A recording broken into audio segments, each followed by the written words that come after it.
Welcome to our Social Studies and iPad workshop. The first thing you need to know is that at the very bottom of the screen, there is a bit.ly here that you can go to in order to have the same copy of this as we do, and then you have all the links that are clickable. So you type in on your search browser bit.ly/Social Studies iPad in all caps. I'm Melissa Dent, and it's my job to help teachers and students integrate technology more effectively in the classroom. And my name is Gretchen Sands-Gamble. I am from Bukidnon Territory, also known as Walpole Island, and I am the Elementary Indigenous Education Special Projects teacher. And I help teachers to embed Indigenous perspectives and history in their everyday curriculum.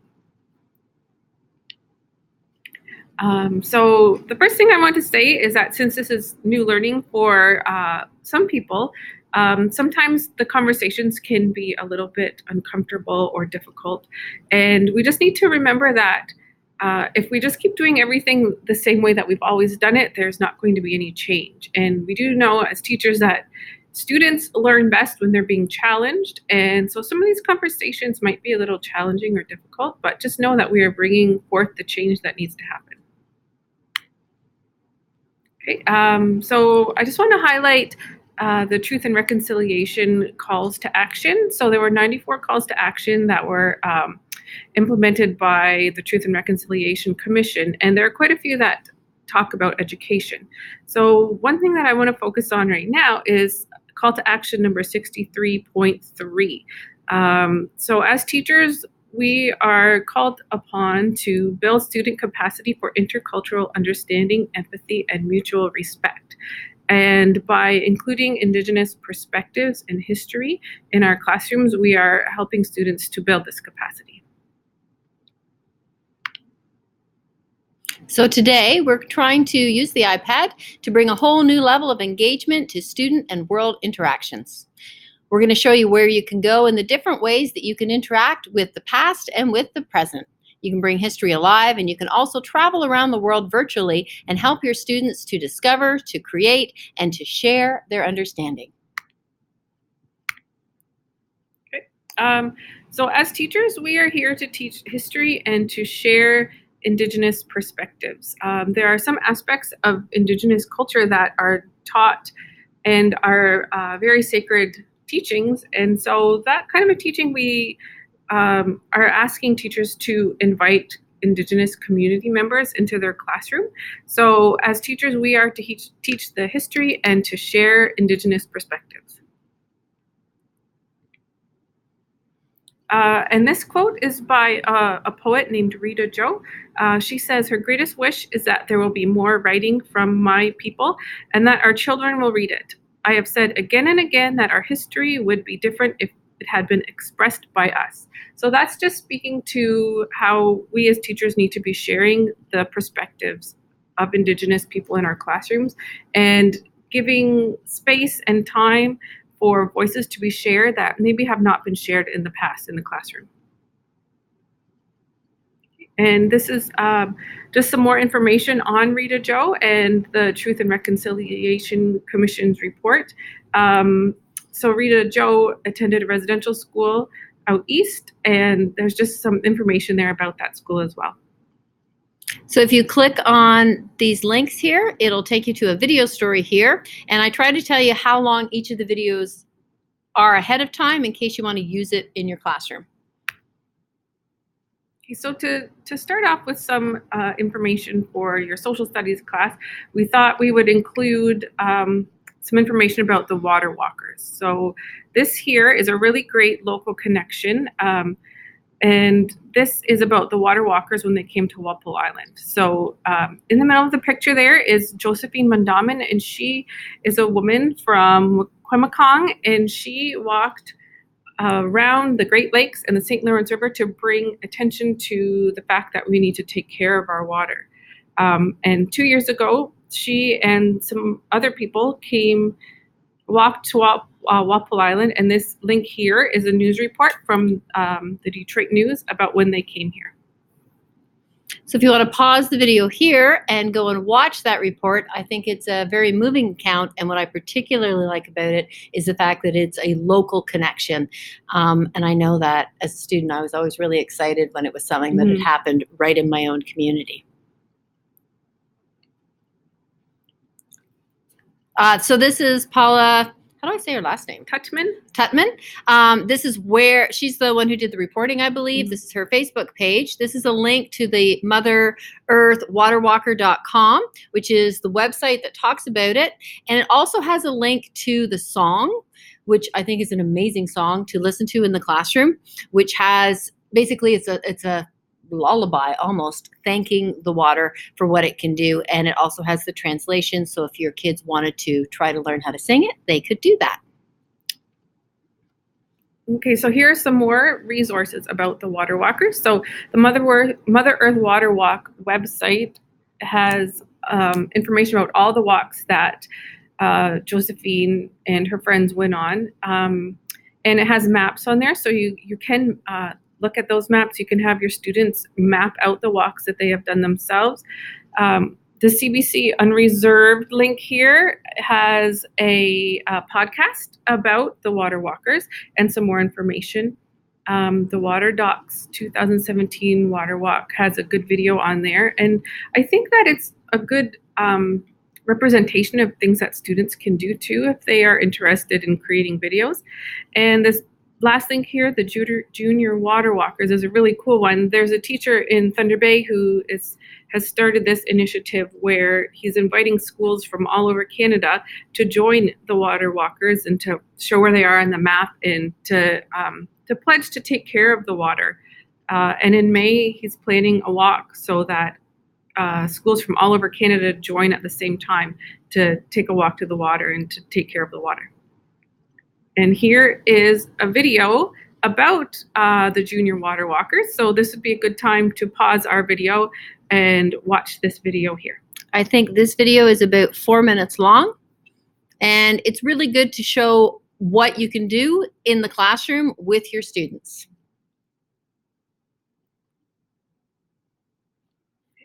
So here is a book written by Joanne Robertson, and it's the Water Walker story. So it's about Josephine. And if you click the link here, this is a link to the elementary program department blog, and it is a blog post that I wrote about the Water Walker, and it has curriculum connections in it, and it has a book review by a student in grade 5, and it has a lot of ways that you can use this book in your classroom. And picture books aren't just for the younger grades. You could use this in grade 7 or 8 to start a really good conversation about water.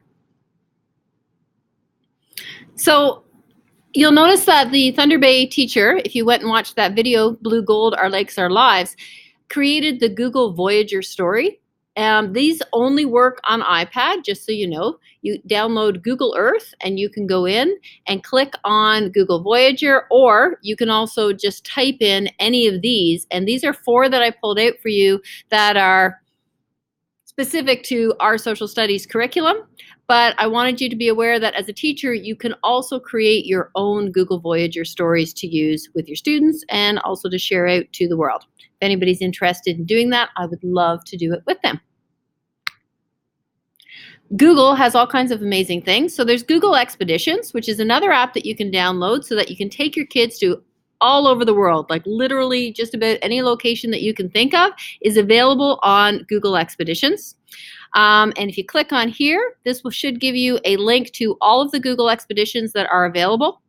As well, it gives you a link to all of the augmented reality expeditions that are available. Now, you can use these cardboard viewers, and I do have a bunch of those available if you want to borrow them.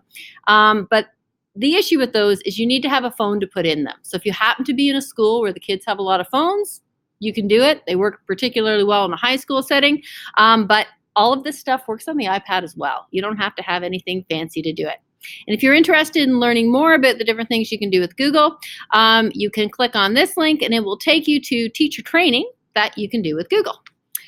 And I'm going to take them out for 2 seconds, Gretchen, and show them what that looks like on the iPad, just so they have a vague idea. Okay. So I screen shot this for you. So this is what Google Earth looks like right here. You can pull down and do a search from the top.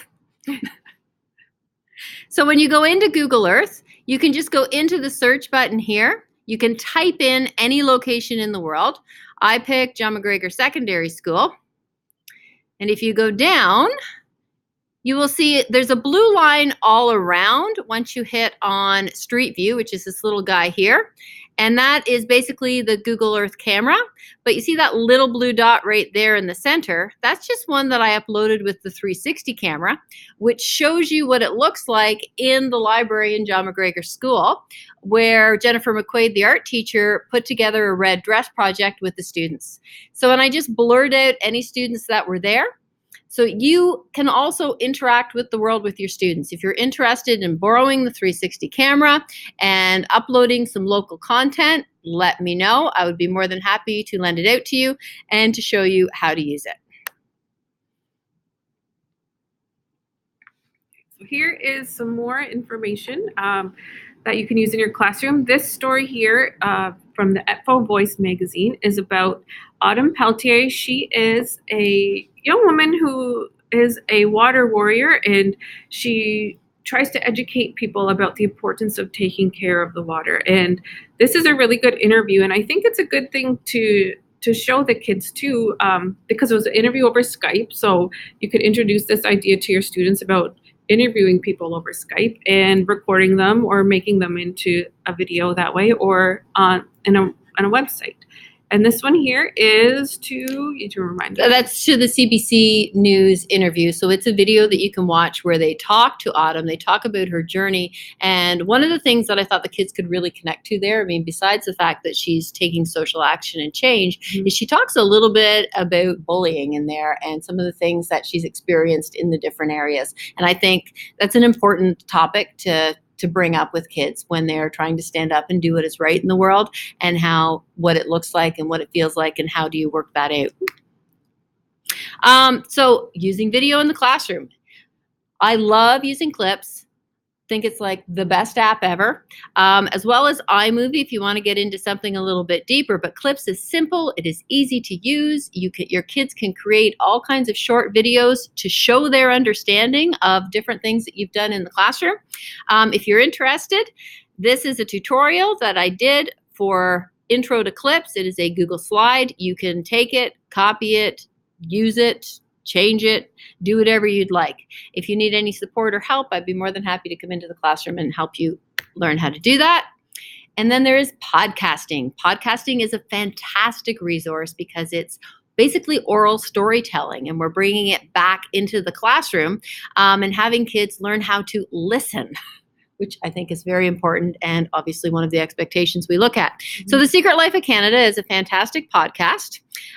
This is a water podcast, so very specific to how Canada and our Indigenous peoples are linked to the water, and how we developed as a nation and how Canada developed because of the water. It's really cool, but it is 52 minutes, so it's a long one. If you want to do podcasting with your students, here's a tutorial on what a podcast is and what it should look like with the kids.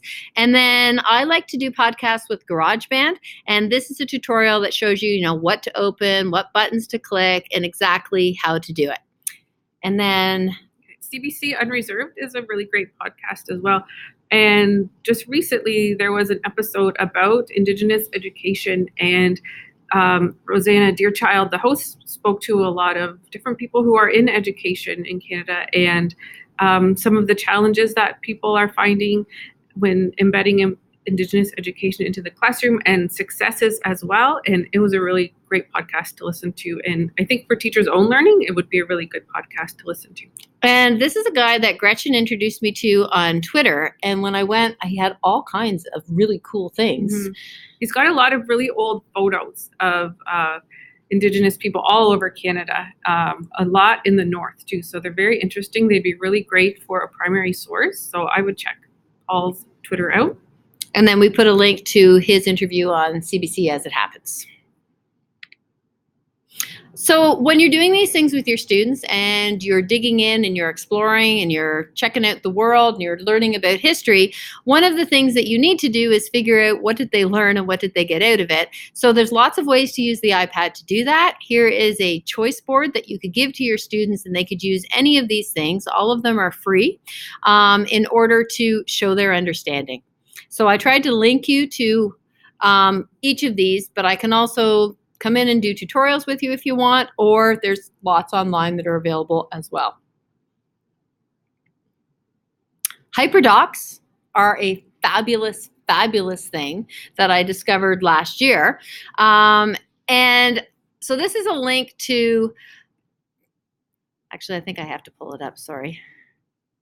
I want to show you what it looks like. So when you're using a HyperDock with a student, you want to engage the students, you want to use it to explore with the students, you want to explain what your lesson objectives are, and then you want your students to apply their learning and what it looks like. And these are all different things that you can use in order to do that. So a HyperDock is basically all embedded in a Google Slides project, and it's similar to a WebQuest, but it goes way deeper than a WebQuest because you're not just reading websites.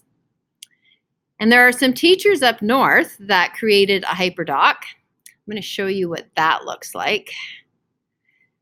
So here is a time machine HyperDock that they created. This HyperDock is intended for teachers specifically.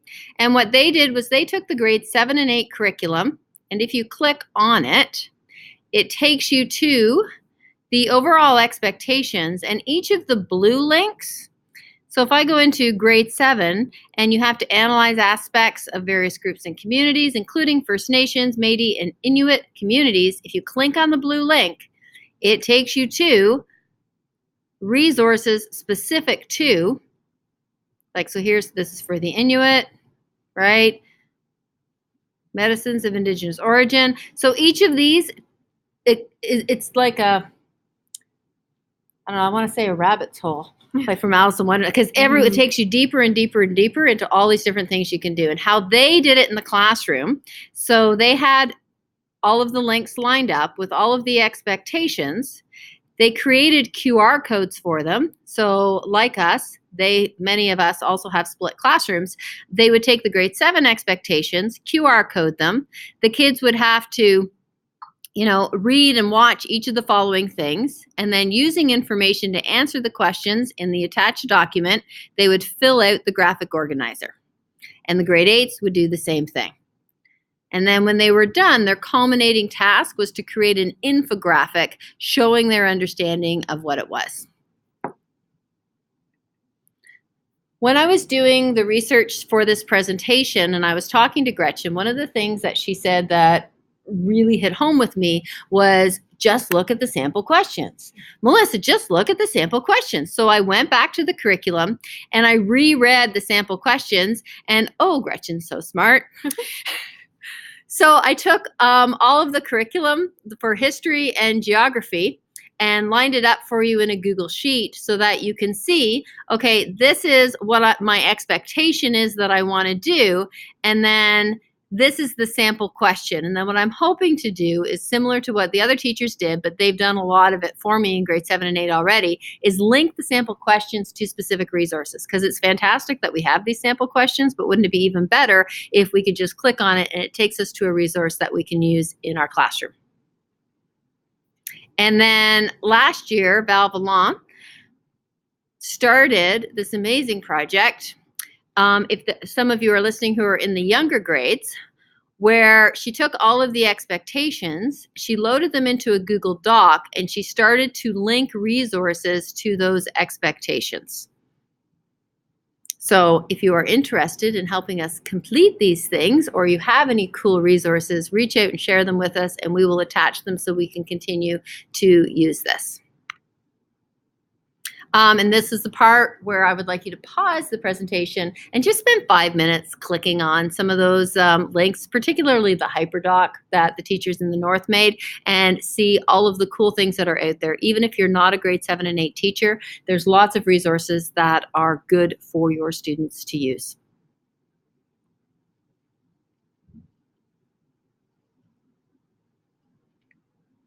Thanks for coming back and joining us.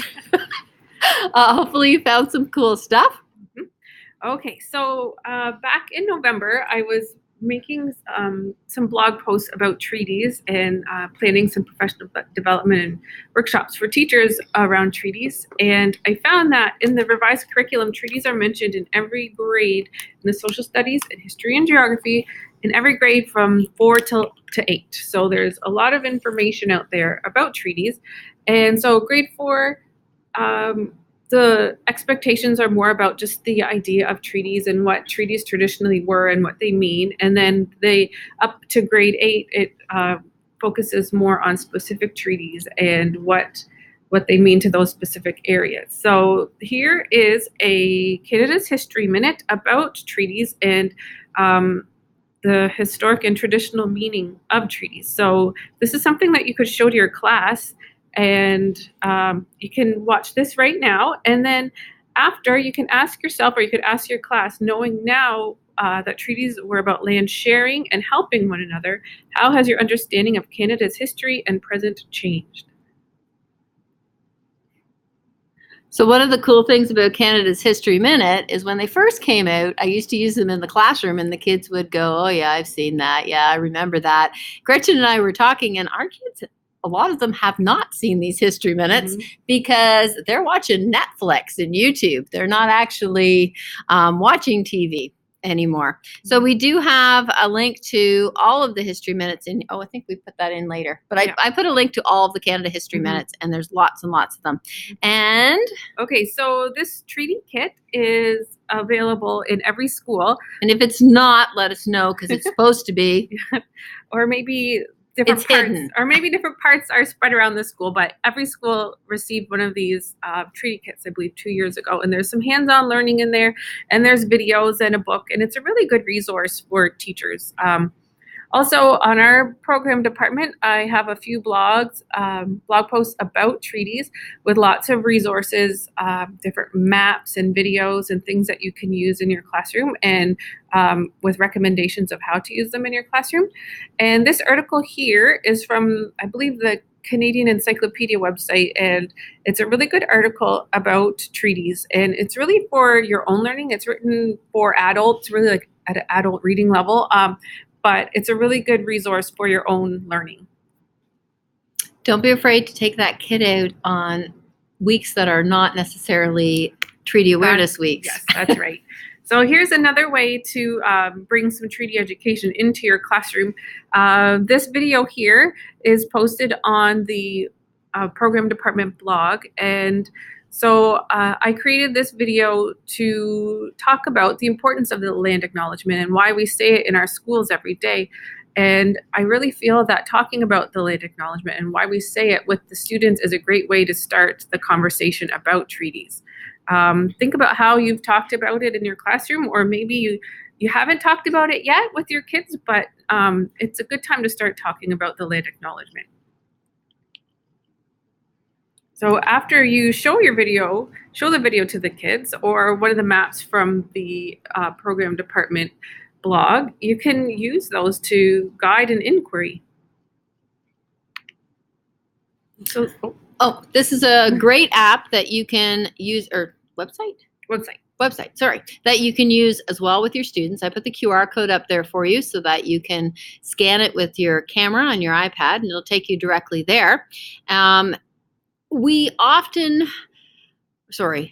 I'm speaking from my viewpoint, but I know when I learned about Canada, even now when I close my eyes and think of Canada, I see all of the provinces cut up in little cookie cutter shapes in my head. And that's not necessarily what Canada really is. Do you want to speak to that, Gretchen? Yeah. So this map here shows the traditional territories. If you look up here, you can toggle these different things. So right now it's showing the treaties specifically in our area. You can turn that on so you can see what treaty your homeland is on. You can turn on the languages to see what different languages were traditionally spoken where you are, or all over Canada and the United States. And you can also see the territories, so the traditional territories where you are.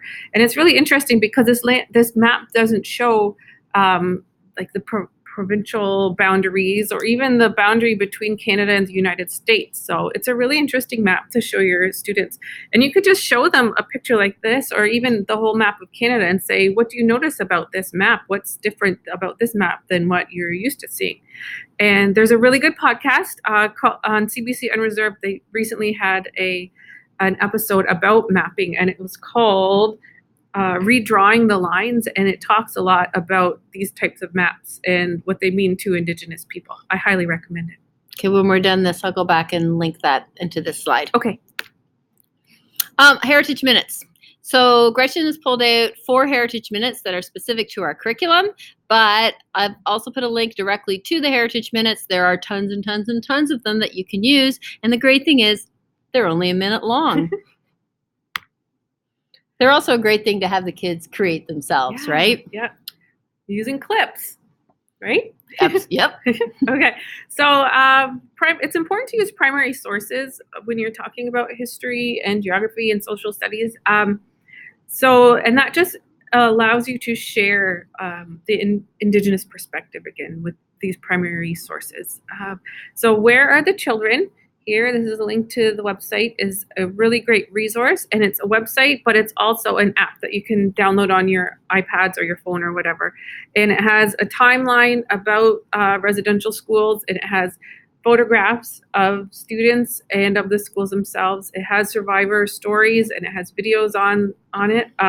But it is important to know your students before you watch the videos, because some of the stories of the survivors can be very upsetting to their students. So you need to think about that before you be aware that you're dealing with some sensitive subjects. Some of them are talking about sexual abuse and emotional abuse, and those are things that you want to make sure that you're handling in a sensitive, appropriate manner. It's not a bad idea to send a letter home to the parents ahead of time saying, hey, we're going to talk about some pretty heavy stuff. Just keep an eye out on your kids at home. So Canada Geographic is a great website that you can go to. And then as we were putting this together, I started to think about all of the different apps that I would use when I'm teaching history and geography. So here's some of them. So all of these that I put up here are all free, and they're great ways for students to record their information, to do explorations, and to show what they know, basically. So if you have any questions about any of these, I will try to link each of these directly back to information about the app, but they're great. 360 videos are a great way to engage your students. I love 360 right now. This is a really good one. It's 11 minutes long, and it talks about 2 reserves that are cut off from clean water. A lot of our students aren't aware of the fact that even though Canada is one of the richest countries in the world, there are a lot of people in Canada who do not have access to clean water. And the government of Canada has talked for a very long time about ending water advisories. So this one has reserves talking about what it's like, and they invite Justin Trudeau up to talk to them. So there's video as well of some of the promises that the government has made. If you want to go there, you just scan this QR code and it will take you directly there. There's lots of great 360 videos. They will work on your iPads. They will work on phones if you have Google Cardboard viewers. And they're just straight off of YouTube.